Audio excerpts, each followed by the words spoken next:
ولا الضالين. درود پڑھیں محمد و آل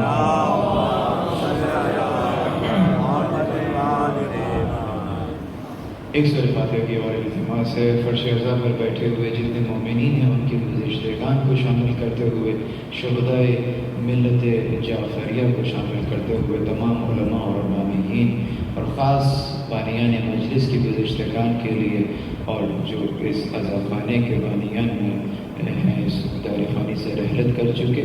رحم اللہ من قرأ الفاتحہ. بسم اللہ الرحمن الرحیم. الحمد للہ رب العالمین الرحمن الرحیم مالک إياك نعبد وإياك نستعين اهدنا الصراط المستقيم صراط الذين أنعمت عليهم غير المغضوب عليهم ولا الضالين. درود پڑھیں محمد و آل محمد.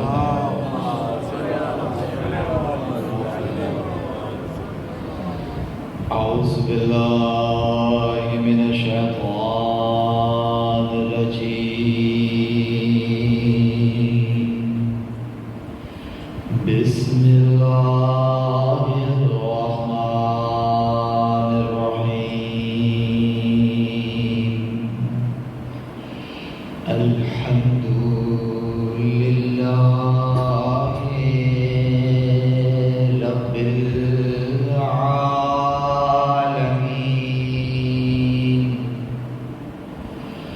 الحمد لله الذي دلع لسان صفاه بنطق تبلجه وصرها قطع الليل المظلم بغياب التلجلج وارتنى صنع الفلك الدبار في مقادير تبرجه وشعشع ضياء الشمس بالنور تعججه الذي دل على ذاته بذاته وتنزه عن مجالسة مخلوقاته وجل عن ملائمته كيفياته الذي قرب من خطرات الظنون وبعد عن لحظات العيون وعلم بما كان قبل أن يكون. ثم الصلاة والسلام وتحية والإكرام على رسول الثقلين رحمة للمشرقين والمغربين جد الحسن والحسين سيدنا ومولانا وبالقاسم محمد.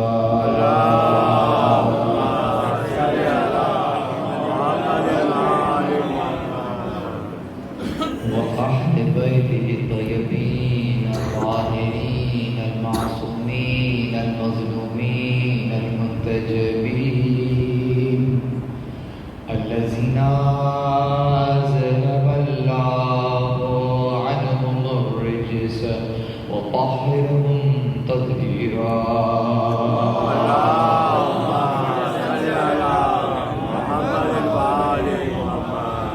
ولعنة الله على أعدائهم من يوم عداوتهم إلى قيام يوم الدين. أما بعد قال الله سبحانه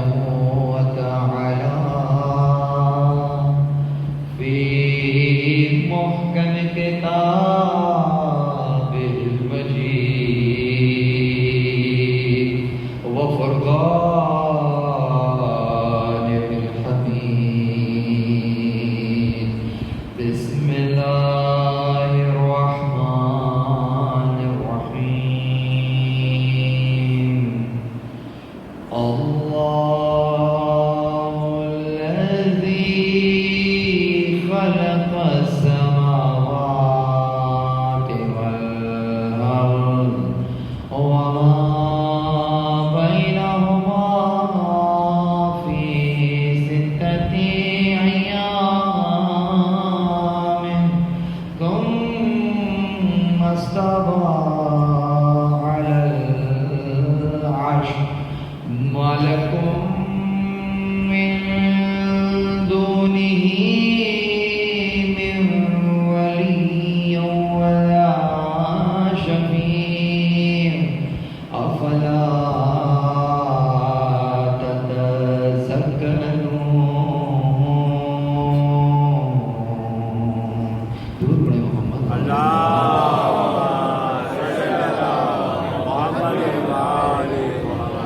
الحمد لله الذي جعلنا من المتمسكين بالقرآن الكريم وبولاية أمير المؤمنين وأئمة المعصومين عليهم السلام درود پڑھیں محمد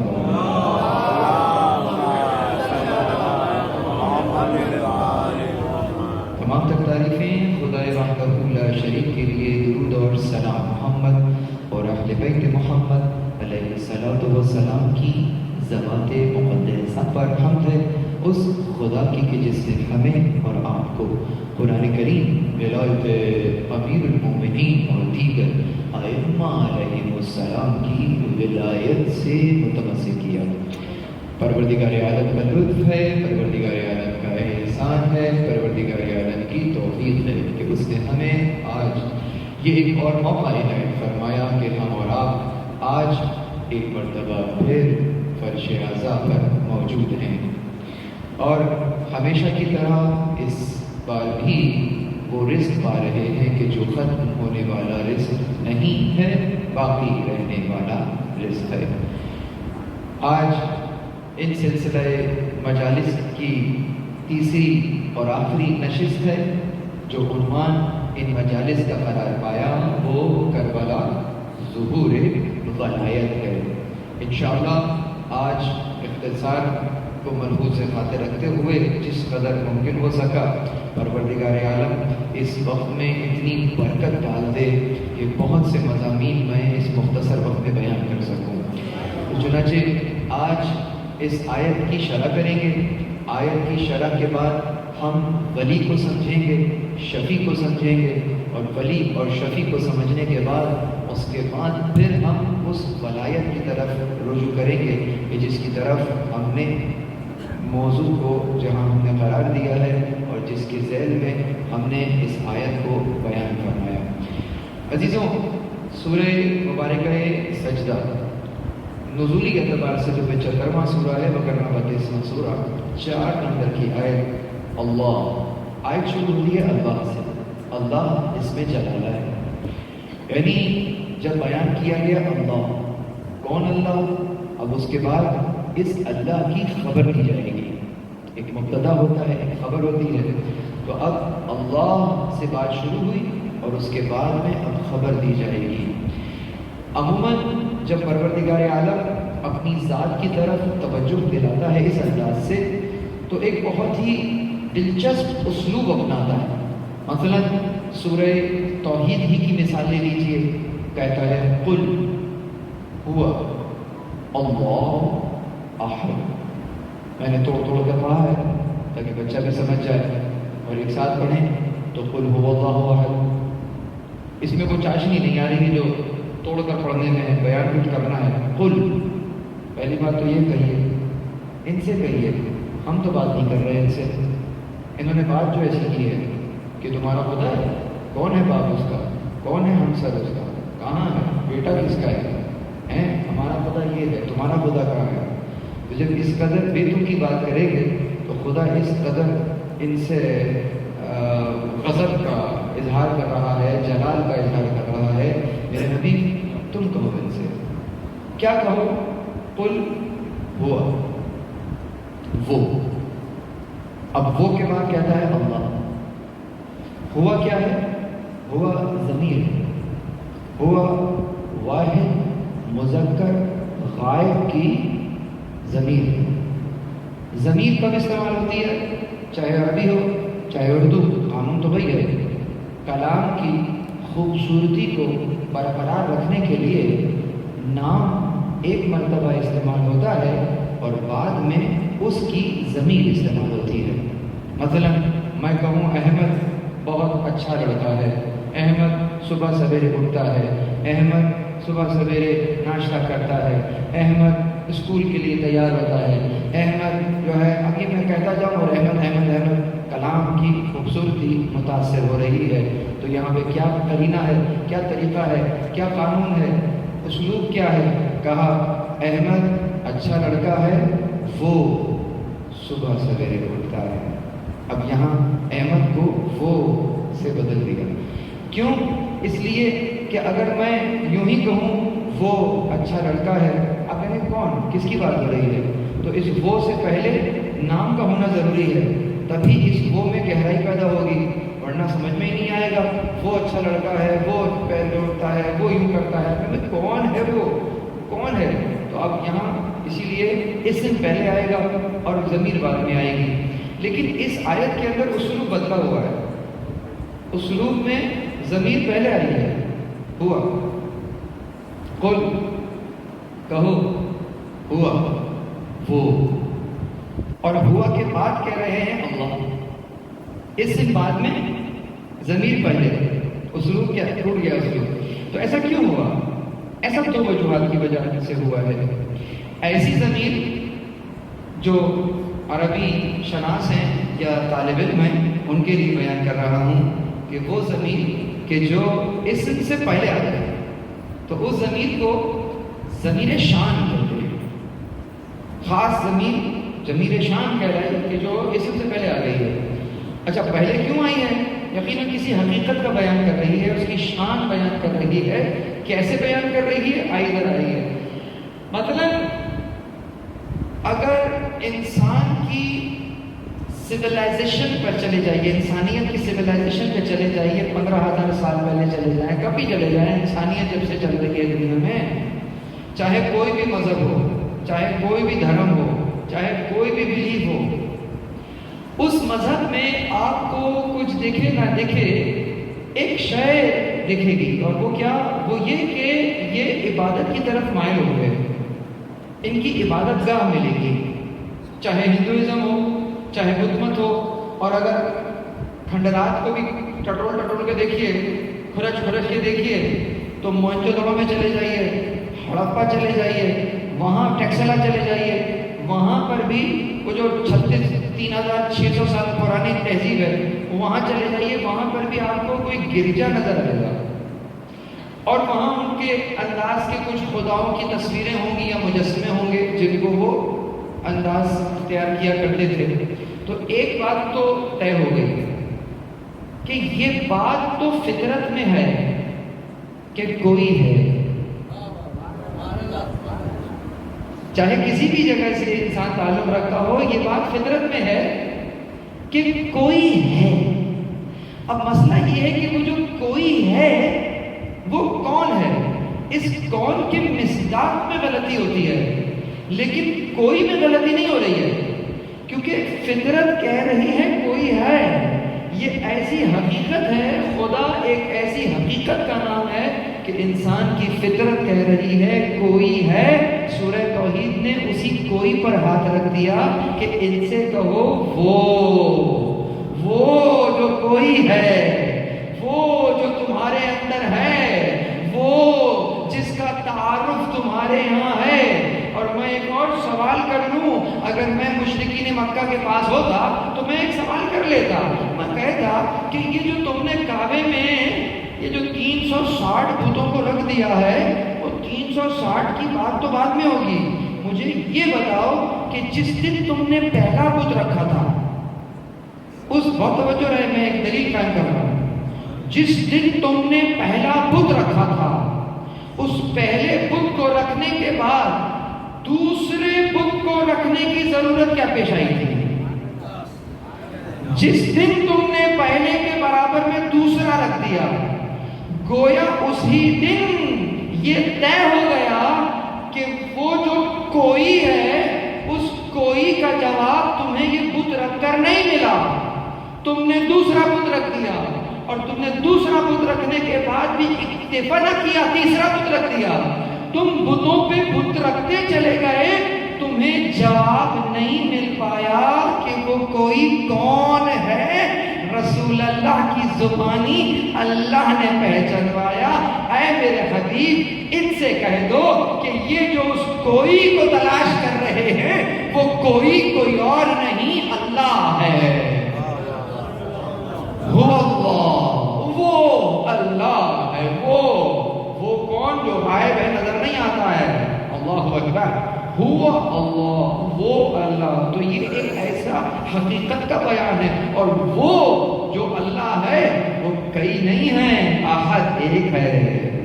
تو یہ سارے بت ہٹاؤ اور اس اللہ کی پرستش کرو، وہ جو واحد ہے، احد ہے. اللہ اکبر. آگے چلیے. تو اس آیت میں بھی شروع ہوئی بات اللہ سے. اب جیسے ہی اللہ کہا تو ذہن میں آئے گا کون اللہ؟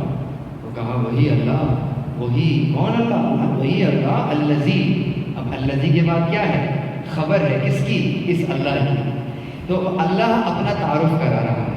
اللہ کون؟ اللہ الذی، وہ اللہ جس نے خلق السماوات والارض وما بینہما فی ستۃ ایام. کہ اللہ وہ اللہ جس نے خلق کیا آسمانوں کو اور زمین کو. سماوات جمع ہے نا، آسمان کی بات نہیں ہو رہی، آسمانوں کی بات ہو رہی ہے. یہ جو آسمانوں کو خلق کیا ہے اور زمین کو خلق کیا ہے، اس کے بعد یہ جو درمیان میں ہے، یعنی آسمانوں اور زمین کے درمیان میں جو کچھ ہے، یعنی کہ اب ان آسمانوں کے درمیان میں بھی جو مخلوقات ہیں وہ بھی آ گئی. وما بینہما، اور جو کچھ اس کے درمیان میں ہے کس نے خلق کیا؟ الذی. اس سے پہلے جو نام ہے اللہ نے خلق کیا.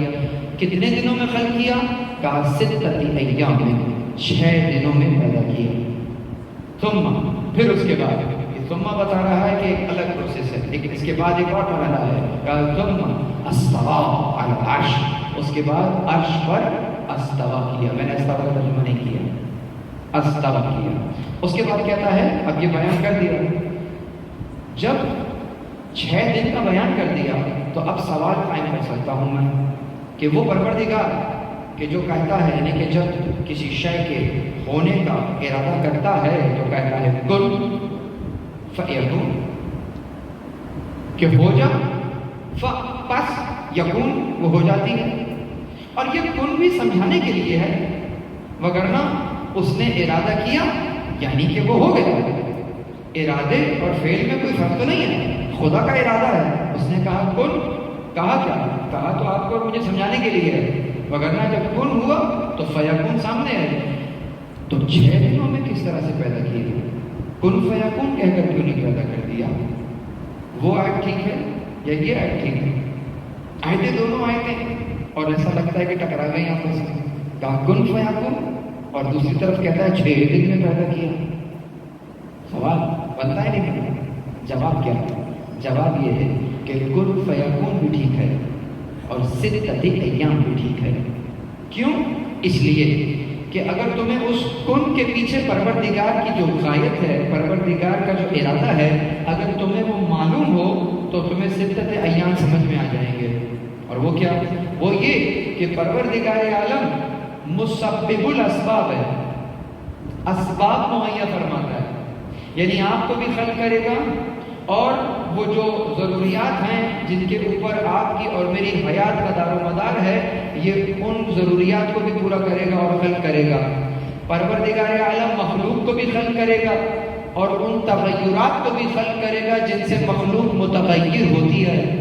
تو پروردگار عالم تغیرات کا بھی خالق ہے، پروردگار عالم مخلوقات کا بھی خالق ہے. تو پروردگار عالم نے کیا چاہا؟ چونکہ مسبب الاسباب ہے، اس نے چاہا کہ ایک نظام خلق ہو، فیکون، نظام ہو گیا. اور اب اس نظام کے تحت زمین و آسمان نے 6 دنوں میں قرار پانا ہے. تو دونوں باتیں اس انداز سے ٹھیک ہو جاتی ہیں. لیکن اب آدھا جواب تو مل گیا کہ ٹھیک ہے کن فیکون اور ستت ایام ایک ہی بات ہو گئی کہ اس نے چاہا کہ نظام ہو اور اس نظام کے تحت 6 دن میں زمین اور آسمان بن جائیں گے. چلے ٹھیک ہے ہو گیا. لیکن دوسرا مسئلہ اور کھڑا ہو گیا, یہ دن کون سے دن ہیں, یہ کون سے 6 دن ہیں؟ یہ جو دن گزرتے ہیں صبح سورج طلوع ہوتا ہے وہ غروب ہو جاتا ہے, یہ ایک دن ہے. تو یہ والا دن ہے یا جیسے آپ کہتے ہیں کہ جناب وہاں کا جو دن جیسے یہاں کے 50,000 سال تو وہاں کا ایک دن ہے. تو یہ کون سا دن ہے جس کو پروردگار عالم نے اس کو خلق فرمایا؟ تو اب اس کا جواب کیا ہے؟ جواب یہ ہے کہ دیکھیے میاں بات یہ ہے کہ جس وقت کی یہ آیت ہے نا, وہ جو آپ کے ذہن میں دن کا تصور ہے, یہ دن ابھی خلق نہیں ہوا ہے.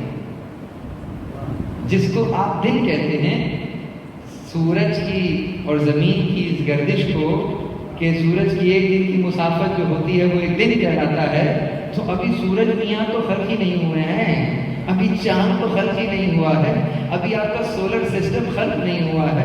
تو جب سولر سسٹم خلق نہیں ہوا تو یہ جو آپ پوچھ رہے ہیں کتنے دن میں اور کتنے دن میں, تو یہ جو ذہن میں دن آ رہا ہے یہ ذہن کا دن تو ابھی خلق ہی نہیں ہوا ہے. اس کے بعد اگر پروردگار کہہ رہا ہے کہ 6 دن میں پیدا کیا ہے تو یہ بات تو طے ہے کہ وہ یہ دن نہیں ہو سکتا ہے, کیونکہ یہ دن تو ابھی پیدا ہی نہیں ہوا ہے, یہ دن تو ابھی خلق ہی نہیں ہوا ہے. تو یہاں دن سے کیا مراد لیا جائے گا؟ اب یہاں پر مفسرین فرماتے ہیں علماء ائمہ اطہار کی اقوال کی روشنی میں کہ یہاں اصلاً دن سے مراد ہی وہ ادوار ہیں کہ پروردگار نے ادوار یعنی دور کے اعتبار سے ادوار کی صورت میں پھر یہ زمین اور آسمان کی خلقت کو رکھا ہے. وہ خدا کہ جس نے آدم کو مٹی سے خلق کیا, وہ خدا کہ جس نے حوا کو بھی مٹی سے خلق کیا, وہ خدا کہ جس نے عیسیٰ کو بغیر باپ کے خلق کیا, وہ خدا کہ جو کہ اس اژدہے کو جو موسیٰ کا عصا اژدہا بن گیا تھا اس کا بھی تو کوئی نہ ماں تھا نہ کوئی باپ تھی, اور وہ اچانک سے سامنے اژدہا بن کر آ گیا. ناقہ صالح اس کا بھی تو کوئی باپ اور ماں نہیں. تو پروردگار جس طرح یہ تخلیق کر رہا ہے اگر چاہتا تو آپ کو اور مجھے بھی کن کہہ کر یہاں بھیج سکتا تھا, لیکن وہ مسبب الاسباب ہے. وہ چاہتا ہے کہ اشیاء اسباب کے تحت قرار پائیں, اسی لیے ہم نے بھی 9 ماہ کا دور گزارا ہے اور اس دور کے بعد دنیا میں آئے ہیں. درود پڑھیے محمد وآل محمد.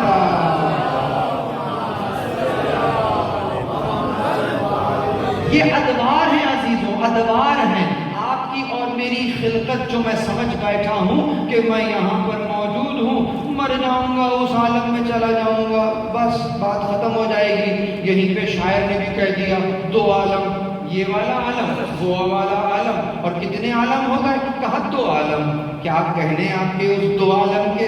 جب حمد کرتے ہو تو کہتے ہو الحمدللہ رب عالمین. عالمین کا مطلب تو کم از کم 3 یا اس سے زیادہ عالم ہیں, اور ہم کہہ رہے ہیں 2 عالم. اللہ اکبر. خدا کی خلاقیت کو سمجھو, اپنے آپ پر خود غور کرو. جیسے مولا فرماتے تھے کہ اتزعم انک جرم صغیر وفیہ انطوی عالم الاکبر, کہ کیا تو سمجھتا ہے کہ تو ایک معمولی سا جرثومہ ہے جبکہ تیرے اندر تو عالم اکبر پوشیدہ ہے. یہ ہے انسان کی وسعت کہ اگر تو اپنے اندر جھانک کر دیکھ لے. یہ ایک بہت بڑا کلو ہے, اور رفع دیا کرتے ہیں کہ اے حضرت انسان تیرے اندر عالم اکبر ہے, تو تیرے باہر کیا ہوگا؟ اکبر کے مقابل پہ تو اصغر ہوگا. اگر تم نے خود کو پہچان لیا تو پھر یہ کائنات کا راز تیرے لیے کچھ نہیں ہے. اسی لیے کہا من عرف نفسہ فقد عرف ربہ, کہ تو اگر خود کو پہچان لے, کہیں ادھر ادھر جانے کی ضرورت نہیں ہے, خود اپنے آپ ہی کو دیکھ لے تو ہمیں اس خالق کا پتہ ملتا ہے. ہم سمجھ رہے تھے کہ یہاں بیٹھے ہوئے ہیں, مر جائیں گے وہاں چلے جائیں گے, 2 عالم ہے. جی نہیں, مسافر ہیں آپ اور وہاں, ہم مسافر. اللہم صلی علی محمد. خدا پر رحمت نازل فرمائے، جو بات کرنے لگا ہوں اس بات کو سننے سے پہلے درود کی نورانیت چاہیے تھی۔ وہ کیا؟ سالک ہیں آپ اور ہم سب، مسافر ہیں، سفر میں ہیں۔ کب سے؟ جب سے۔ کس عالم سے؟ وہ پہلا عالم جسے آپ عالم زر کہتے ہیں، اس عالم میں جہاں آپ بھی تھے میں بھی تھا، جتنی مخلوقات میں آنا ہے سب موجود ہیں۔ پروردگار پوچھ رہا الست بربکم، کیا میں تمہارا رب نہیں؟ کیا سوال کیا پروردگار نے؟ کیا میں تمہارا رب نہیں؟ اس کا جواب نہ ہاں میں دیا جا سکتا ہے نہ میں دیا جا سکتا ہے۔ یعنی سوال بھی تین طرح کے ہوتے ہیں۔ ایک سوال وہ ہوتا ہے کہ جہاں سوال کرنے والے کے پاس جہل ہوتا ہے اور جس سے سوال کیا جائے اس کے پاس علم ہوتا ہے۔ راستہ بھٹک گئے ہیں، رکے، میاں فلاں جگہ جانا ہے، کون سی سڑک نو؟ آپ کے پاس جہل ہے، اس کے پاس علم ہے، اس نے بتایا یہاں چلے جاؤ۔ یہ پہلا درجہ تھا۔ دوسرا درجہ یہ ہوتا ہے کہ جب پوچھنے والے کے پاس علم ہوتا ہے لیکن جس سے پوچھا جا رہا ہو اس کے پاس ممکنہ جہل ہوتا ہے۔ جیسے کلاس روم میں استاد سوال کرتا ہے تو استاد کا سوال کرنا یہ تو نہیں آپ کو بیان کرتا کہ استاد کو معلوم نہیں ہے اور بچوں سے پوچھ رہا ہے۔ استاد تو سوال ہی اسی لیے کر رہا ہے کہ یہاں جتنے بیٹھے ہیں ممکنہ جہل رکھتے ہیں، میں تو جانتا ہوں، خدا معلوم ان میں کون ہے جو جانتا ہے کون نہیں جانتا ہے۔ تو آؤ ذرا ہم کبھی کبھی کسی لائق شاگرد کی طرف اشارہ کر اس سے سوال کرتے ہیں تاکہ وہ جو نہیں جانتا وہ جان لے کہ ایسا کیا ہے جو یہ نہیں جانتا ہے۔ تو یہ دوسرا انداز ہوتا ہے سوال کرنے کا کہ جہاں سوال کیا جا رہا ہو تو سوال کرنے والے کے پاس علم ہے، سامنے والے کے پاس ممکنہ جہل ہے۔ یہ دوسرا انداز ہے۔ ان دونوں کے جوابات ہاں یا نہ میں دیے جا سکتے ہیں، لیکن ایک تیسرے طرح کا سوال ہوتا ہے اور وہ سوال ہوتا ہے کہ جب سوال کرنے والے کے پاس بھی علم ہو اور یقیناً سامنے والے کے پاس بھی علم ہو۔ اب جو سوال کیا جائے گا تو اس کا انداز الگ ہوگا اور وہ یوں کیا جائے گا جیسے کہا الست بربکم، کیا میں تمہارا رب نہیں؟ جیسا کہ شہزادے نے بابا سے پوچھا تھا السنا علی الحق، کیا ہم حق پر نہیں؟ تو یقیناً شہزادہ جانتا ہے کہ یہ حق پر ہیں اور جن سے پوچھ رہا ہے وہ بھی جانتے ہیں کہ حق پر ہیں، تو پھر سوال کیوں کر رہے ہیں؟ جب ایسا سوال کیا جائے تو وہ کسی حقیقت کو آشکار کرنے کے لیے کیا جاتا ہے۔ جیسا میں کہوں کیا ہم اس وقت امام بارگاہ میں نہیں؟ تو اس کا جواب اگر آپ کہیں گے نہیں تو یعنی کہ ہم امام بارگاہ میں نہیں ہیں۔ کیا ہم اس وقت امام بارگاہ میں نہیں؟ آپ کہیں گے ہاں، یعنی کہ ہم امام بارگاہ میں نہیں ہیں۔ نہ ہاں کہہ سکتے ہیں نہ کہہ سکتے ہیں۔ اس کا فقط اور فقط ایک جواب ہے جو کہ ہم نے وہاں دیا تھا اور وہ تھا قالو، ہم سب نے کہا تھا بلا۔ بلا مطلب کیوں نہیں؟ یعنی پوچھنے والے نے پوچھا کہ کیا میں تمہارا رب نہیں؟ ہم نے جواب دیا کیوں نہیں؟ یعنی یقیناً تو میرا رب ہے، میں جانتا ہوں، میں اپنی فطرت سے تجھے جانتا ہوں کہ تو میرا رب ہے، اور یقیناً پروردگار تو عالم الغیب ہے، دونوں طرف علم موجود ہے۔ تو پروردگار نے اس عالم زر میں آپ سے اور مجھ سے یہ سوال کر ڈالا تھا۔ یہ پہلا عالم تھا۔ دوسرا عالم آیا عالم اسلاف کا، جہاں قرآن نے ہاتھ رکھا بین الصلب والترائب۔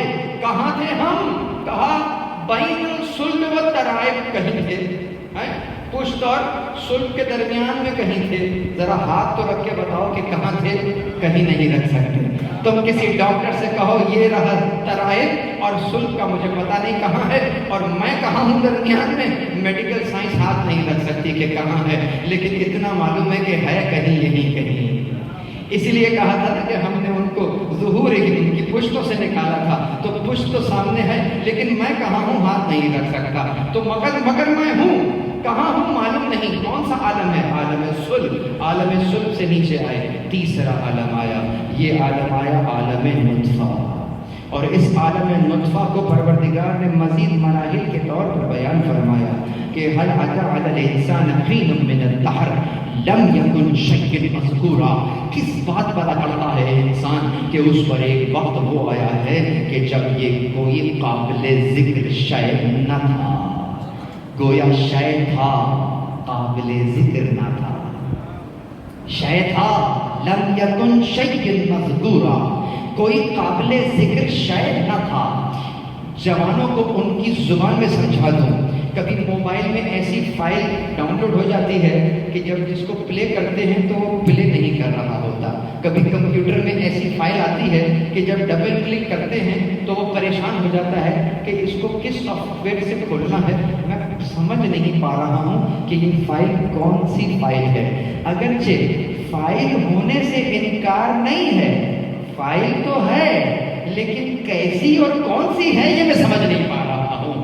تو بالکل اسی طریقے سے تم ایک ایسے عالم میں تھے کہ لم یکن شیء مذکورا تھے، کہ گویا تم شے تو تھے لیکن اس شے کی ماہیت اور کیفیت کیا تھی یہ تمہیں معلوم نہیں کہ کیسے تھے.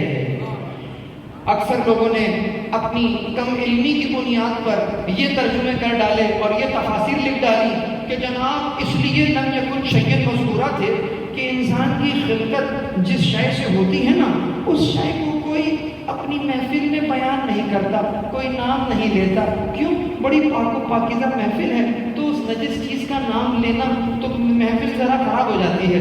تو آپ کو اگر سمجھ میں نہیں آ رہا ہے تو آپ سوال کریں اہل بیت علیہ السلام سے. آپ اپنی طریقے سے قیاس کیوں کر رہے ہیں؟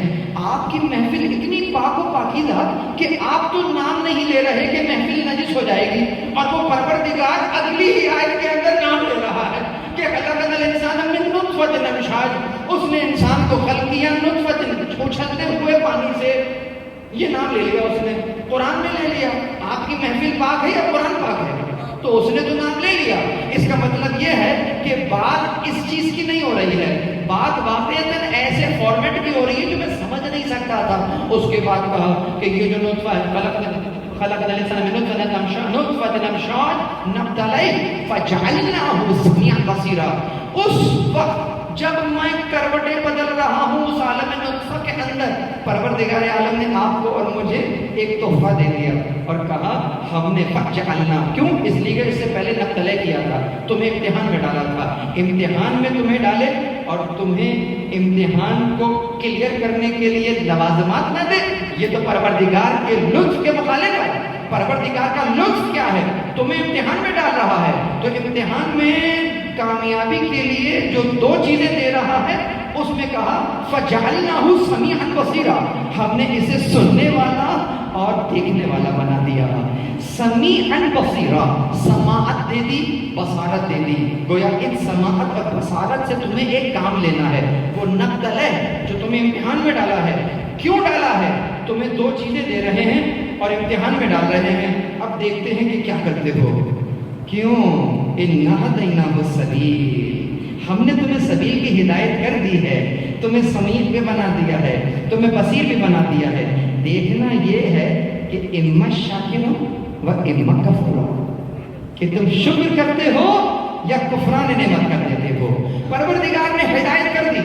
ہدایت کرنے کے بعد اس نے دو راستے دکھا دیے. ہم نے اِنَّا هَدَيْنَاهُ السَّبِيلَ، ہم نے سبیل کی طرف تمہاری ہدایت کر دی. دیکھنا یہ ہے شکر کرتے ہو یا کفران نعمت کر دیتے ہو.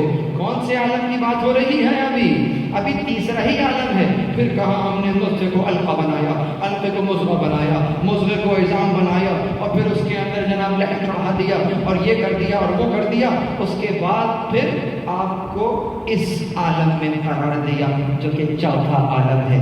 کتنے عالم ہو گئے اب تک؟ 4 عالم گن چکا ہوں. اب اس چوتھے عالم میں جہاں رہ رہے ہیں، اگلا عالم کون سا ہے جسے آپ کہتے ہیں وراءہم برزخ، کہ ان کے آگے برزخ ہے. یہ کون سا عالم ہے؟ 5واں عالم ہے، آخری عالم ہے. کیا اس کے بعد کچھ نہیں ہے؟ جی نہیں، وہ عالم بھی ٹیمپوریری عالم ہے. کب تک؟ اس کی وجہ پھر کبھی بیان کریں گے، لیکن ٹیمپوریری ہے. جب ختم ہو جائے گا اب وہ چھٹا عالم شروع ہوا. کون سا عالم؟ وہ وہی عالم ہے ثم تردون الى عالم الغیب والشہادہ، یہ وہ عالم ہے کہ جب پروردگار عالم یومئذ یصدر الناس اشتاتا لیروا اعمالهم، یہ وہ دن ہے کہ جب لوگ چوک در چوک زمین سے اٹھیں گے. کون سی زمین سے اٹھیں گے؟ یعنی عالم برزخ ختم ہو گیا ہے، اب یہ اپنی قبور سے باہر آ جائیں گے. کون سی قبور سے باہر آ جائیں گے؟ یعنی کہ جس کو ہم قبور کہتے ہیں، جن کو ہم عالم قبر کہتے ہیں، اصلاً ایک مصداق تو یہی تعویذ ہوتا ہے جو وادی حسین میں بنا ہوا ہے، لیکن اصلاً جو 90% روایات ہیں جو کہ عالم قبر کو بیان کرتی ہیں، یہ اصلاً عالم برزخ کو بیان کرتی ہیں. یعنی عالم قبر یعنی عالم برزخ. تو یہ کون سے لوگ ہوں گے؟ یہ وہ لوگ ہوں گے جو کہ اس عالم قبر سے نکل کر کہاں آ جائیں گے؟ ثم تردون الى عالم الغیب والشہادہ، جو اس طرف اپنے پروردگار کی بارگاہ میں لوٹائے جا رہے ہوں گے. اور ادھر کی آیت زلزال کی پڑھتے ہیں تو یومئذ یصدر الناس اشتاتا لیروا اعمالهم، کہ ان کو اس طریقے سے گروہ در گروہ نکالا ہے تاکہ یہ اپنے اعمال کو دیکھ لیں. نہ فقط دیکھ لیں بلکہ یرا پانے کے معنی میں بھی آتا ہے پالے. تو بس کہا فَمَن يَعْمَلْ مِثْقَالَ ذَرَّةٍ خَيْرًا يَرَهُ وَمَن يَعْمَلْ مِثْقَالَ ذَرَّةٍ شَرًّا يَرَهُ. بس جس نے ذرہ برابر نیکی کی اسے پالے گا، اور جس نے ذرہ برابر برائی کی وہ بھی اس کو پالے گا. یہ کون سا عالم تھا؟ یہ چھٹا عالم تھا جو ہمیشہ ہمیشہ کا عالم ہے. یہ عالم کبھی ختم نہیں ہوگا. یہاں پر کسی کو موت نہیں رہے گی. یہاں پر اگر کسی کو کوئی نعمت دی ہے تو وہ نعمت ختم نہیں ہوگی. بس عزیزوں، یہ کتنے عالم گنوا دیے میں نے؟ 6 عالم گنوا دیے. گویا کتنے دور گنوا دیے؟ 6 ادوار گنوا دیے. پروردگار کیا کہہ رہا ہے؟ یہی تو کہہ رہا تھا کہ ادوار ہی تو گنوا رہا تھا کہ خلق اللہ کون؟ الذی خلق السماوات والارض فی 6 ایام، ہم نے 6 ادوار میں پیدا کیا ہے. ثم استوى علی العرش، اس کے بعد عرش پر استوا کیا. درود پڑھیں محمد و آل محمد پر.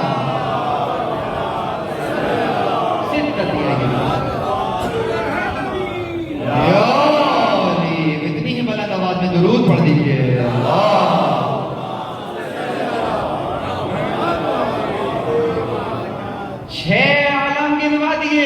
اور یاد رکھیے گا پروردگار رب العالم نہیں ہے، رب العالمان نہیں ہے، بلکہ رب العالمین ہے.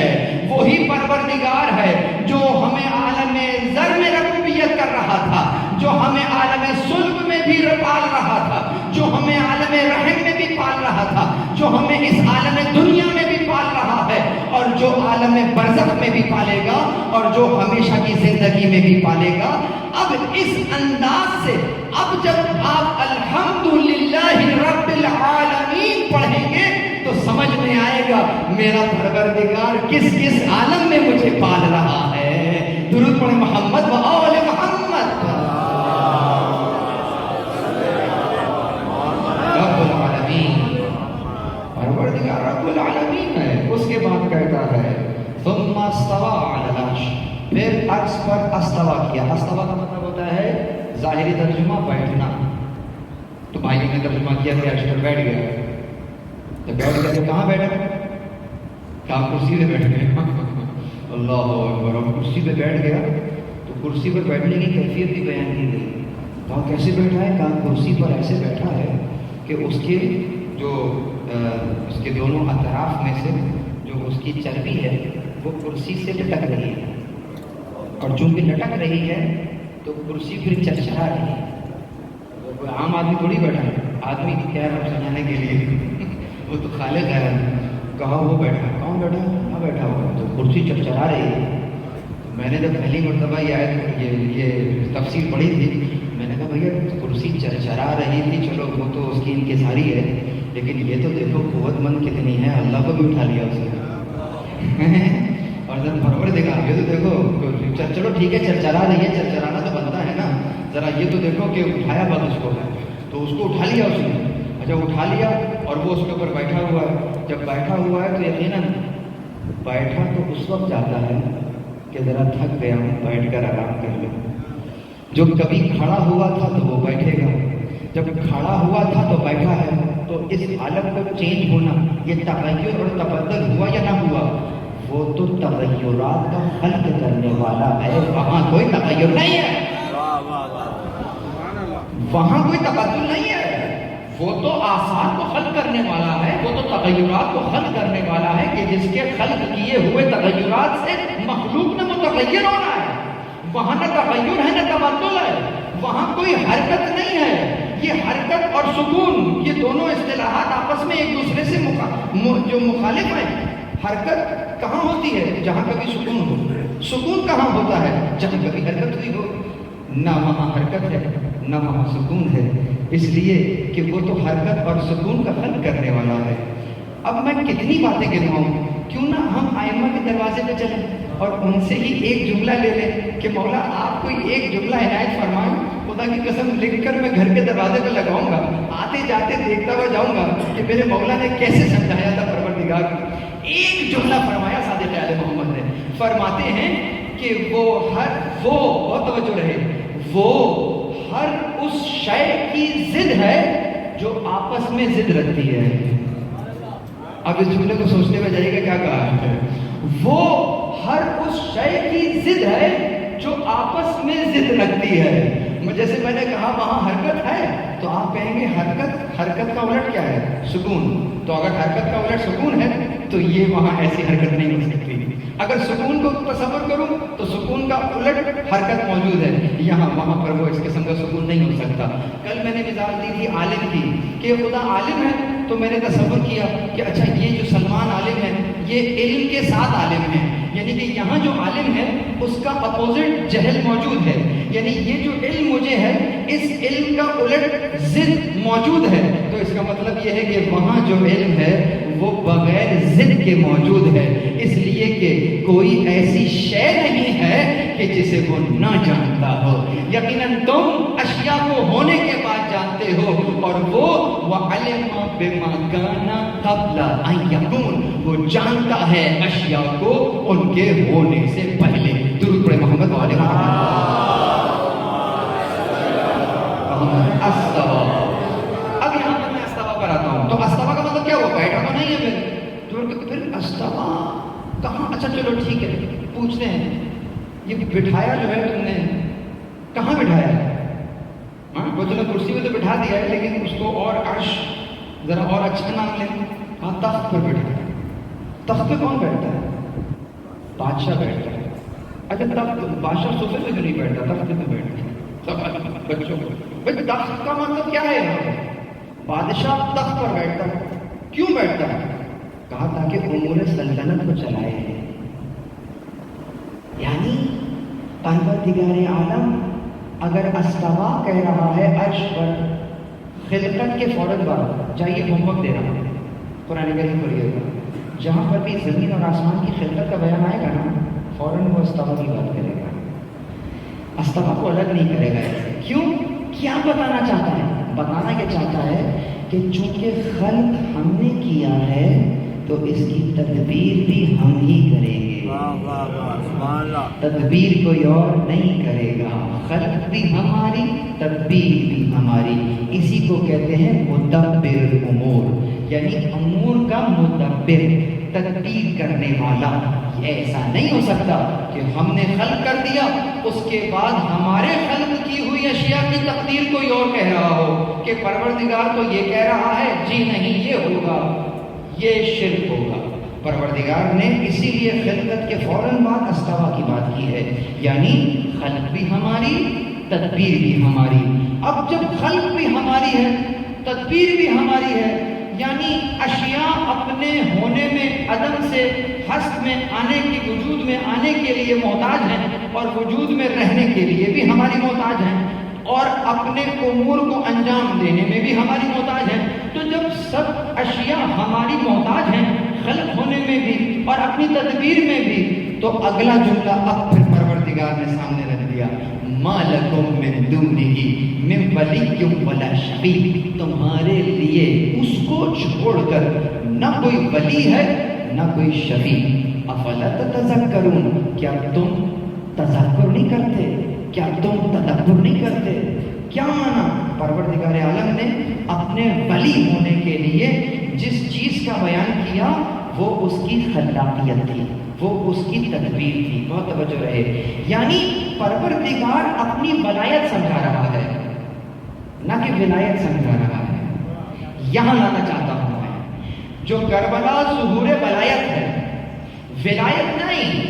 ولایت تو اور جگہوں پر بھی ظہور ہوئی ہے. میں جہاں پہ بات کر رہا ہوں وہ ظہور ولایت ہے.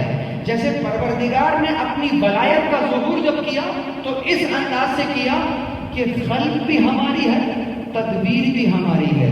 جب خلق ہماری ہے، تدبیر ہماری ہے، تو ہمیں چھوڑ کر کوئی ولی ہو نہیں سکتا، ہمیں چھوڑ کر کوئی شفیع ہو نہیں سکتا. اس کا مطلب کہ جو ولی ہوگا، جو شفیع ہوگا، وہ خدا کو چھوڑ کر نہیں ہوگا، خدا کے مقابلے پر نہیں ہوگا، بلکہ خدا کے اذن کے تحت ہوگا. یوں نہیں ہوگا. بہت توجہ رہے. کئی ذہن میں بات آ رہی ہے، پتہ نہیں کون سے وہابی مولانا آ گئے ہیں اور وہ تو تمام ولیوں کا انکار کر رہے ہیں، وہ تو تمام شفیعوں کا ہم تو آس لگائے بیٹھے ہیں کہ یہ بھی ولی ہے وہ بھی ولی ہیں، اور مولانا کہہ رہے ہیں کہ کوئی ولی ہے ہی نہیں خدا کو چھوڑ کر. تو خدا کو چھوڑ کر کا مطلب کیا ہے؟ ما لکم من دونہ، تمہارے لیے اس کے علاوہ اس کو چھوڑ کر کوئی ولی نہیں ہے. یعنی اس کو ولی ماننا، اس کی ولایت کو تسلیم کرنا. محبت کی بات نہیں ہے کہ میں خدا سے محبت کرتا ہوں، پلٹ کر خدا بھی مجھ سے محبت کرتا ہے. خدا اپنی محبت کو سامنے نہیں رکھ رہا ہے، خدا اپنی ولایت کو سامنے رکھ رہا ہے. میں ولی ہوں تمہارا. اب چونکہ میں ولی ہوں، میرا حکم نافذ ہوگا تو یقیناً میرا حکم نافذ کرنے کے لیے تمہارے سامنے میرے رہبران آئیں گے. اور وہ رہبران کون ہوں گے؟ ان رہبران کو جو میں اسٹیٹس دوں گا تمہارے لیے، وہ کیا ہوگا؟ وہ ہوگا کہ انما ولیکم اللہ ورسولہ والذین آمنوا الذین یقیمون الصلاۃ ویؤتون الزکاۃ وہم راکعون. یعنی اب جو تمہیں میں ولایت بیان کر رہا ہوں، یہاں بھی ولایت نہیں ولایت بیان ہو رہی ہے کہ اب جو تم نے میری ولایت کا کلمہ پڑھا تھا تو آؤ، چونکہ کوئی ولی بھی نہیں ہے، کوئی شفیع بھی نہیں ہے، کوئی قانون مدبر بھی ہم ہیں، تو تدبیر ہم کریں گے، قانون ہم دیں گے. قانون تم تک پہنچے گا کیسے؟ انبیاء کا سلسلہ بھیج رہا ہوں اور کچھ اولیاء کا سلسلہ بھیج رہا ہوں جو قیامت تک تمہاری رہبری کریں گے. کون ہے وہ؟ کہا تمہارے لیے اللہ ولی ہے، رسول. اچھا، یہ رسول اس کے مقابلے پہ ولی ہے. آیت کیا کہتی ہے؟ وَرَسُولُهُ، چونکہ رسول ہو ہے، چونکہ اس کا بھیجا ہوا ہے، اس لیے تمہارا ولی ہے. خدا کے مقابلے پر نہیں ہے. یوں نہیں ہے کہ خدا تو یہ نہیں دے رہا، چلو اس سے لے لیتے ہیں، یہ دے دیں گے. اب خدا منع کر رہا ہے. جب خدا نے منع کر دیا، انکار کر دیا، تو جب خدا نے انکار کر دیا تو آپ کہیں گے خدا انکار کرتا رہے، جاؤ ہمارا کام یہاں سے چل جائے گا. تو یہ جو اس کو قرار دیا، یہ خدا کے مقابلے پر قرار دیا. خدا کے مقابلے پر کوئی ولی نہیں ہے.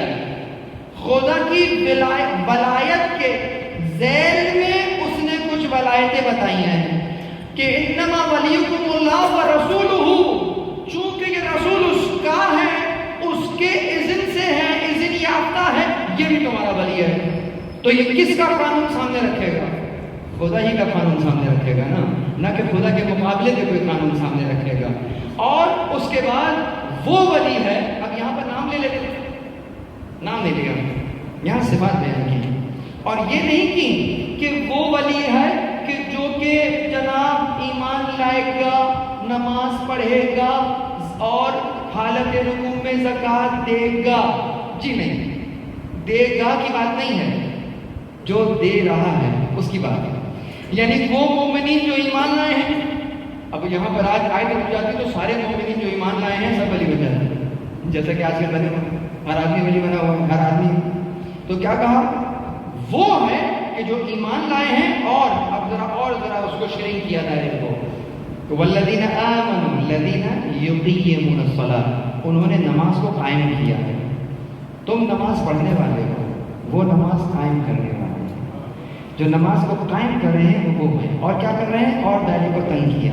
کہ نہ فقط یہ کہ نماز کو قائم کر رہے ہیں بلکہ حالت رکوع میں زکوٰۃ دے رہے ہیں۔ یہاں پہ جو واو ہے بھائیوں نے اکثر ترجمہ کیا کہ وہ لوگ جو ایمان لاتے ہیں، جو نماز پڑھتے ہیں اور جو رکوع کرتے ہیں، زکوٰۃ دیتے ہیں اور رکوع کرتے ہیں، اور راکعون اور رکوع کرتے ہیں۔ رکوع کرنے والے کہا رکوع کرنے والوں میں کیا اسپیشلٹی ہے؟ کہا نہیں، وہ ایک اور جگہ بتایا تھا نا کہ وَأَقِیمُوا الصَّلَاةَ وَآتُوا الزَّکَاةَ وَهُمْ رَاکعُونَ، جہاں پہ کہا کہ اقیموا الصلاۃ وآتوا الزکاۃ وارکعوا مع الراکعین، اور وارکعوا مع الراکعین، رکوع کرنے والوں کے ساتھ رکوع کرو۔ کہا یہ تو جماعت کا حکم ہے، کہا یہ تو جماعت کا حکم ہے کہ وہ جو رکوع کرتے ہیں وہ جماعت کے ساتھ رکوع کر رہے ہوتے ہیں۔ تو یہاں پہ اس لیے کہا کہ راکعون وہ جو ہے وہم راکعون، اور وہ جو ہے تمام لوگ رکوع کیے ہوئے ہوتے ہیں، یعنی کہ جماعت سے نماز پڑھنے والے ہیں۔ کیا کہہ رہے ہیں، کس طریقے سے بچا رہے ہیں نا اپنے آپ کو۔ آئیے میں آپ کو واو کا ترجمہ بتا دیتا ہوں، یہاں واو کون سا واو ہے۔ واو دو طرح کے ہوتے ہیں، کئی طرح کے ہوتے ہیں، ان میں سے ایک واو عطف ہے جو کہ بیان ہوتا ہے عموماً، اور جیسے کہ یہاں بیان ہو رہا تھا انما ولیکم اللہ و رسولہ، یہ واو عطف ہے۔ لیکن یہاں جب کہا نا کہ زکوٰۃ دے رہے ہیں وہم راکعون، یہاں واو عطف نہیں ہے، یہاں واو ہے واو حالیہ، جیسے پروردگار سورہ بقرہ میں کہہ رہا ہے کہ وَلَا تَمُوتُنَّ إِلَّا وَأَنْتُمْ مُسْلِمُونَ، کہ نہیں مرنا مگر یہ کہ کیا ہو، وَأَنْتُمْ مُسْلِمُونَ، کہ حالت اسلام پر ہو۔ کبھی خدا کو جان نہ دینا مگر یہ کہ حالت اسلام پر ہو، یعنی کہ ایسا نہ ہو کہ کفر کے عالم میں مر جاؤ، خدا کو کفر کے عالم میں جان نہ دینا، مسئلہ ہو جائے گا۔ تو کیا کہا، اس عالم میں جان دینا کہ جب تم حالت اسلام میں ہو۔ واؤ نے کیا بیان کیا، حالت، تو یہاں پر واؤ کیا بیان کر رہا ہے، وَهُمْ رَاکعُونَ، زکوٰۃ دے رہے ہیں ایسی حالت میں کہ رکوع کیے ہوئے ہیں۔ بس پروردگار عالم نے جب یہ کہا ہے تو اب یہ نہ ڈھونڈنا کہ کون زکوٰۃ دے گا، بلکہ یہ ڈھونڈو کہ کس نے زکوٰۃ دی ہے۔ چاہیے جا کے تفسیر در منصور کے اندر دیکھیے، ایک نہیں دو نہیں 4 سے زیادہ روایات موجود ہیں، کس سے نقل ہوئی ہیں کہ یہ آیت علی بن ابی طالب علیہ السلام کی شان میں وارد ہوئی ہے۔ درود پڑھیں محمد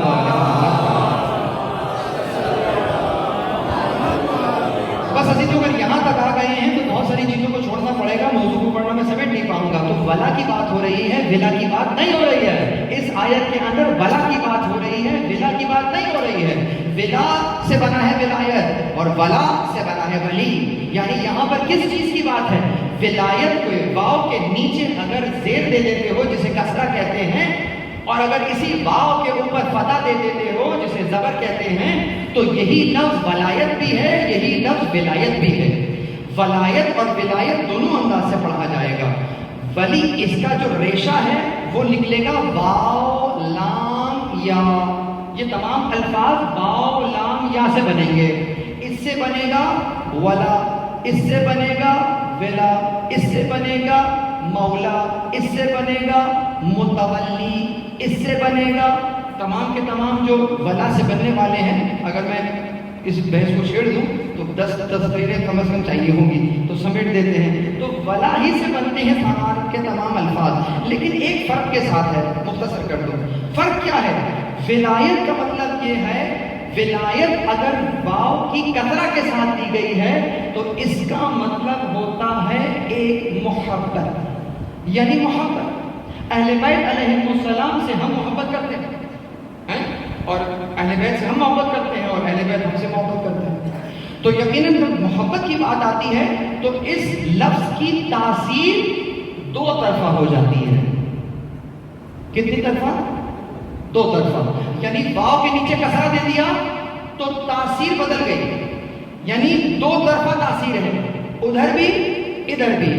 یعنی بیٹا باپ سے محبت کرتا ہے اور پلٹ کے باپ بیٹے سے محبت کرتا ہے، تو یہ ولایت ہے، محبت، یہ 2 طرفہ ہے، یہ 2 طرفہ تاثیر ہے۔ اب دیکھنا یہ ہے کہ اس آیت میں جس ولایت کی بات ہو رہی ہے وہ ولایت ہے یا ولایت، یہاں لانا چاہتا ہوں۔ اس آیت میں جو بات ہو رہی ہے وہ ولایت کی بات ہے یا ولایت کی بات ہے؟ مولا علی کی ولایت کا نعرہ ہے یا مولا علی کی ولایت کا نعرہ ہے؟ یہاں سمجھنا ہے۔ اگر ولایت ہے تو وہ تو دو طرفہ ہے، یعنی اللہ ہم سے محبت کرتا ہے، ہم اللہ سے محبت کرتے ہیں، لیکن یہاں محبتوں کی بات نہیں ہو رہی ہے، یہاں پر بات کچھ اور ہو رہی ہے۔ یقیناً اسی زمرے میں جب رسول اللہ نے بات شروع کی تو چونکہ اصول یہ ہے کہ جب کبھی ایک لفظ کے کئی معنی نکل رہے ہوں تو پھر قرینے سے بات کو سمجھا جاتا ہے کہ یہاں میں ولایت معنی لوں گا یا ولایت معنی لوں گا، کیونکہ واو لام یا ولایت کا معنی بھی دے رہا ہے، ولایت کا معنی بھی دے رہا ہے۔ ولایت کی تاثیر دو طرفہ ہے، ولایت کی تاثیر یک طرفہ ہے۔ اب دیکھنا یہ ہے کہ رسول اللہ جو اعلان کرنے والے ہیں حدیث میں، اس لفظ کی تاثیر یک طرفہ ہے یا دو طرفہ؟ تو اب یہاں قرینہ فیصلہ کرے گا۔ قرینہ کسے کہتے ہیں؟ قرینہ کہتے ہیں کہ جس کانٹیکسٹ میں بات ہو رہی ہے اس کانٹیکسٹ سے فیصلہ لیا جائے گا کہ یہاں پر میں ولایت مانا لوں یا ولایت مانا لوں۔ تو رسول اللہ نے جملہ ارشاد بعد میں فرمایا، پہلے سوال کیا، الست اولی بکم من انفسکم، کیا میں تم پر تمہارے نفسوں سے زیادہ اولیت نہیں رکھتا؟ سب نے کہا یہ وہی ہے جس طرح سے میں نے بھی سوال کہا تھا، الگ تو کہ کس طریقے سے میں تم سے زیادہ اولیت نہیں رکھتا؟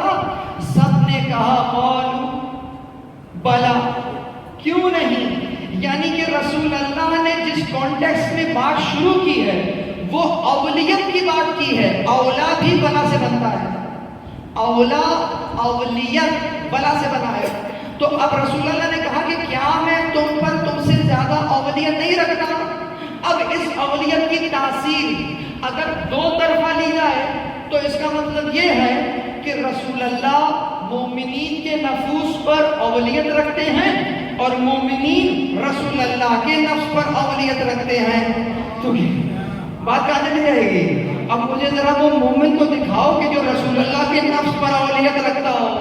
تو رسول اللہ نے پہلے قرینہ دیا اور قرینہ دینے کے بعد اب کہہ رہے ہیں ہاتھ اٹھا کر من کنت مولا ہو فہذا علی المولا، یعنی یہ اولیت جو میں تمہارے نفوس پر رکھتا ہوں وہی اولیت یہ علی ابن ابی طالب بھی تمہارے اوپر رکھتے ہیں۔ گویا یہاں مولا کی ولایت کا اعلان نہیں ہے، مولا کی ولایت کا اعلان ہے۔ درود پڑھے محمد اور محمد پر محمد۔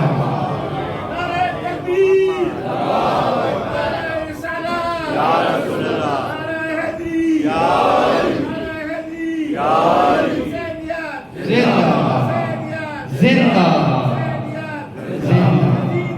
مردہ مردہ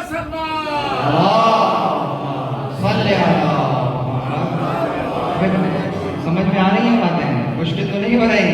میں نے تو صرف کی بالکل معمولی سی بحث جو ہمارے یہاں مدارس میں پہلے درجے میں کی جاتی ہے، میں نے وہاں سے اس بات کو ثابت کیا ہے کہ رسول اللہ نے ولایت کی بات کب کی ہے؟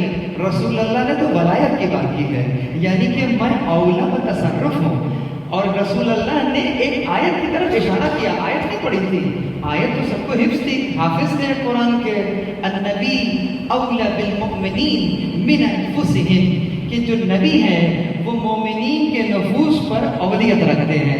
اس آیت کی طرف رسول اللہ نے اشارہ فرمایا تھا، کیا میں تم سے تمہارے نفوس پر تم سے زیادہ اولیت نہیں رکھتا؟ سب نے کہا معلوم کیوں نہیں رکھتے ہیں؟ تو کہا بس یہ جو اولیت رکھتا ہوں یہ علی بھی وہی اولیت رکھتے ہیں۔ اس کو کہتے ہیں ولا، اس کو کہتے ہیں ولایت علی بن ابی طالب۔ اس ولایت کے ذیل میں جو آ جاتا ہے ولایت علی بن ابی طالب، یہ وہی ولایت ہوگی کہ جس کو پروردگار، چونکہ یہ ولایت خدا کے اذن سے ہے، چونکہ یہ ولایت خدا کے اور اس کے رسول کے تحت ہے، اس انداز سے قرار پا رہی ہے، تو جہاں پروردگار نے یہ کہا کہ کلمۃ لا الہ الا اللہ حسنی ومن دخل فی حسنی آمن من عذابی، تو بالکل اسی ٹون میں، اسی تناظر میں ہمیں ایک اور روایت بھی نظر آ گئی کہ ولایت علی ابن ابی طالب حسنی وَمَن دَخَلَ فِي حِصْنِ آمَنَ مِنْ عَذَابِي، اسی زمرے میں مولا علی کی ولایت بھی وہی ولایت ہے. کیوں؟ اس لیے کہ ان کی ولایت رسول اللہ سے جدا نہیں ہے، وہی ہے. اور رسول اللہ کی ولایت کوئی اللہ کی ولایت سے جدا نہیں ہے. خدا نہ خواستہ کوئی آپ کو یہ نہ کہتا ہوا نظر آ جائے کہ دیکھیے کہ ایک اللہ کی ولایت ہے اور پھر اس کے بعد رسول کی ولایت ہے. استغفر اللہ، کیا کہہ رہے ہو؟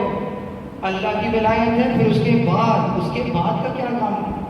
بعد کا مطلب تو ہوتا ہے یہاں سے یہاں تک اللہ کی ولایت ہے اور پھر یہاں سے یہاں تک رسول کی ولایت شروع ہو گئی ہے. ارے تم وہ ولایت ہی کیا، وہ خدا کی ولایت ہی کیا جہاں تمہیں یہاں سے وہاں تک کہنا پڑ رہا ہو. وہ خدا جو لامحدود ہے، تم اس کی ولایت کو محدود کیسے کر رہے ہو؟ درود پڑھیے محمد و آل محمد. یہاں سے وہاں تک جائیے، یوٹیوب پہ سرچ کیجیے گا، مل جائیں گے. تو کیا یہاں سے یہاں تک کس کی کہا یہ اللہ کی تھی؟ اس کے بعد کس کی شروع ہوئی؟ ایسا لگا پتہ نہیں کوئی اسٹیشن آیا تھا یہاں سے وہاں تک، اب اس کے بعد دوسرا شروع ہوا. کہا یہاں رسول کی یہاں سے وہاں تک، وہ رسول کی بھی ختم ہو گئی ولایت. کہا اس کے بعد پھر علی کی شروع ہوئی. اچھا وہ نہیں بتایا کہ ختم کہاں ہوئی، اب وہ تو چلی جا رہی ہے. تو پھر کیا ہوا کہ اللہ نے کہا کہ میری تو اتنی سی ہے ولایت، تو میں کیا کروں گا، یہ علی تم یہ دے. تو رسول نے کہا کہ کیا ہو گیا؟ تو اب میرے پاس کیا آ گئی، میری بھی تم ہی لے لو. بات چھٹی ہو گئی. اللہ کو چھٹی میں بھیج دیا، رسول اللہ کو چھٹی میں بھیج دیا. یہ دھوکہ ہے، یہ فریب ہے، یہ علی کی محبت نہیں ہے، یہ علی سے دشمنی ہے. کیوں؟ وہ علی کہ جس کی پوری زندگی تمہیں توحید پڑھاتے ہوئے گزر گئی، تم نے اسی علی کا نام لے کے خدا کی توحید کو تحت نیز کر دیا. خدا کی توحید ختم کر دی. وہ نہج البلاغہ، وہ ائمہ اطہار کہ جن کا خطبہ شروع نہیں ہونے پاتا الحمدللہ رب العالمین کہتے ہیں، رسول اللہ کی ثنا کرتے ہیں، آل محمد پر درود بھیجتے ہیں اور اس کے بعد خطبہ شروع کرتے ہیں. وہ بی بی زینب کہ جو کہ دربار یزید میں جب خطبہ ارشاد فرما رہی ہیں تو شروعات وہیں الحمدللہ رب العالمین سے کر رہی ہیں. اہل بیت تو وہ ہیں کہ جو خدا کی حمد کرتے کرتے تھکتے نہیں ہیں، اس کی ولایت کا اعلان کرتے کرتے تھکتے نہیں ہیں. اور آپ علی ہی کا نام لے کر خدا کو معذور کر رہے ہیں، رسول اللہ کو معذور کر رہے ہیں، اور اس حد تک معذور کر رہے ہیں کہ اب اگر خدا کوئی حکم دیتا ہوا نظر آئے کہ فلاں کے لیے یہ حکم نامہ ہو گیا ہے کہ جاؤ لے جاؤ جہنم میں، تو جناب درمیان میں آ جائیں گے اور فرشتے سے کہیں گے خبردار کہاں لے کے جا رہے ہو، ادھر جاؤ میرا آدمی ہے. یہ کون سا تصور ہے؟ یہ کون سا تصور ہے جو قائم کیا ہے؟ مشکل بات ہے لیکن کیا کروں. کیوں؟ خدا ولی ہے، خدا شفیع ہے. یاد رکھیے گا قبلہ، ولی کا ایک معنی اور ہے، اور وہ کیا ہے؟ ولی کا معنی یہ ہے کہ جب دو چیزوں کو ایسے جوڑ دے کہ درمیان میں کوئی فاصلہ نہ رہے، اس کو بھی ولی کہتے ہیں. یہیں سے بھی ولایت ہوتا ہے، یعنی کہ ایسے جوڑ دے دو چیزوں کو کہ درمیان میں کوئی فاصلہ نہ ہو. تو وہ جس نے خلق کیا ہے، وہ جو تدبیر کرتا ہے، تمہیں خود سے جوڑنے کے لیے ایسا انتظام کیا ہے، ایسے ولی ایسی ولایتیں دی ہیں کہ جو تمہیں پروردگار سے ایسے جوڑ کے رکھیں گی کہ درمیان میں کوئی شیطان حائل نہیں ہو سکے گا. اسی لیے یہ ولایت رکھتے ہیں تمہارے اوپر. دوسری چیز شفیع ہے. پروردگار ولی بھی ہے، پروردگار شفیع بھی ہے. اس شفیع کے اندر بھی جڑنا موجود ہے. بہت توجہ ہے. شفاعت یعنی کہ کیا؟ جیسے ہم کہتے ہیں کہ شفاعت ہوتی ہے. کیسے شفاعت ہوتی ہے؟ پتہ چلا ایک بچہ ہے جس نے پیپر دیا ہی نہیں، خالی چھوڑ کر آ گیا، بھاگ گیا وہاں سے، کاپی بھی گھر لے آیا اور پھر فون گھمایا کہ جی دلہ علی مدد سب خیریت ہے، پیپر گھر لے آیا ہوں میں. کہیں گے اچھا گھر لے آیا؟ ہاں وہ تو دیا ہی نہیں تھا. اچھا چلو کوئی بات نہیں، دے دیتے ہیں نمبر تمہیں، پاس کر دیتے ہیں، اور وہ بھی یہ گریڈ دے دیتے ہیں. کیا یاد کرو گے؟ اپنا ہی آدمی ہے. یہ شفاعت ہوئی ہے. یہ شفاعت ایک کرپٹ آدمی ہے، ایک ہر برائی اس میں موجود ہے. نماز کیا ہوتی ہے معلوم ہی کچھ نہیں ہے، طہارت کیا ہوتی ہے کچھ پتہ ہی نہیں ہے، اور ساری زندگی گزر گئی حکم خدا کی جو ہے حکم عدولی کرتے ہوئے. اور جب یہ کرپشن لے کر وہاں پہنچے تو اب پریشان ہو گئے کہ یہ کیسے جواب دوں گا، سوال جواب کرنے آ گئے. تو مجھے تو آتے نہیں ہے سوال جواب لکھ کے جواب دینا. تو پھر فون ملایا کہ قبلہ پھنس گیا ہوں، نکالیں یہاں سے. تو وہ آئے، انہوں نے کہا خبردار سوال نہیں کرنا، میرا آدمی آنے دو.